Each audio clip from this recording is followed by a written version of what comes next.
থানায় হুমায়ুন, বাড়িতে পুলিশ, ক্রমে আইনি ফাঁসে জড়াচ্ছেন এজেইউপি বিধায়ক। মঙ্গলবার যখন নির্ধারিত সময় কর্মকর্তাদের সঙ্গে নিয়ে রেজিনগর থানায় হাজিরা দিতে গেলেন হুমায়ুন কবির, তখন অন্যদিকে শক্তিপুর থানার পুলিশ বাড়িতে গিয়ে নোটিশ ধরালো।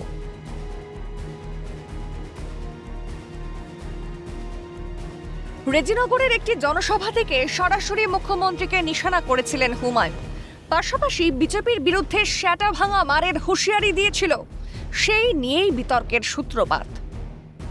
অনামিকা ঘোষ সে ভোটে হেরেও সেখানে গিয়ে মনে করছে আমি এমএলএ, এখানে ভোটে হেরেও বিজেপি মনে করছে আমি এমএলএ, এখানে এমন আস্ফালন করে বেড়াচ্ছে।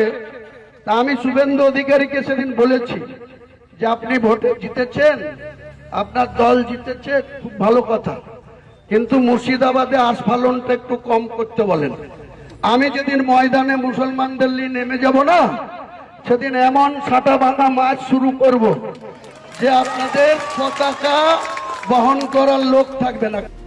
হুমায়ুনের সেই বিতর্কিত মন্তব্যের জেরে রেজিনগর থানার পুলিশ হাজিরা নোটিশ দিয়েছিল হুমায়ুন কবিরকে। সেই মতো 4 জুলাই হাজিরাও দিয়েছিল। 4 ঘন্টা তাকে জিজ্ঞাসাবাদ করা হয়। পরবর্তীতে ফের 14 জুলাই তাকে হাজির নোটিশ দেওয়া হয়েছিল। মঙ্গলবার আবার পুলিশি জেরায় মুখোমুখি হন তিনি। অন্যদিকে শক্তিপুর থানার পুলিশ আগেই একবার তাকে তলব করেছিল থানায়, ফের একবার তার বাড়িতে গিয়ে থানায় হাজিরার নির্দেশ। 19 জুলাই হাজিরা দিতে বলা হয়েছে শক্তিনগর থানায়। হুমায়ুনের মন্তব্য নিয়ে প্রশ্ন উঠেছে বারংবারই। নির্বাচিত জনপ্রতিনিধি হয়ে প্রকাশ্যে এ ধরনের মন্তব্য কখনোই কাম্য নয় বলেই মনে করে ওয়াকিবহাল মহল। সমাজের শান্তি শৃঙ্খলা বিঘ্নিত হয় এই ধরনের কাজ করলে কাউকেই ছাড়া হবে না, স্পষ্ট করেছেন বিজেপির প্রধান মুখপাত্র দেবজিৎ সরকার।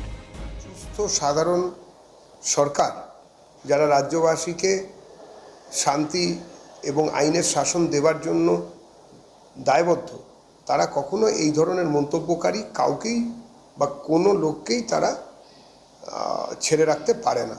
সে হুমায়ুনই হন কিংবা লায়েক আলী হন, যে যেখানে যেরকম এই ধরনের কথাবার্তা বলবেন, যাতে কিনা দেশের সার্বভৌমত্ব, সংবিধানের অধিকার, রাজ্যের মানুষের নিরাপত্তা বা রাজ্যের যে সাম্প্রদায়িক সম্প্রীতির বাতাবরণ, এইগুলো ক্ষুব্ধ বা আক্রান্ত হয়, এরকম কোনো কিছু করা যায়।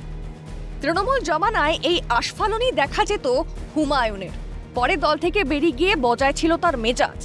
বিধানসভা নির্বাচনে জয়ের মুখ দেখতেই ঔদ্ধত্য আকাশ ছুঁয়েছিল হুমায়ুনের। কিন্তু এখন বিতর্ক মন্তব্যের জেরে আগামীতে বিপদ বাড়ছে এজেইউপি দলের বিধায়কের, তা বলার অপেক্ষা রাখে না। মৃন্ময় গোস্বামীর রিপোর্ট, ক্যালকাটা নিউজ।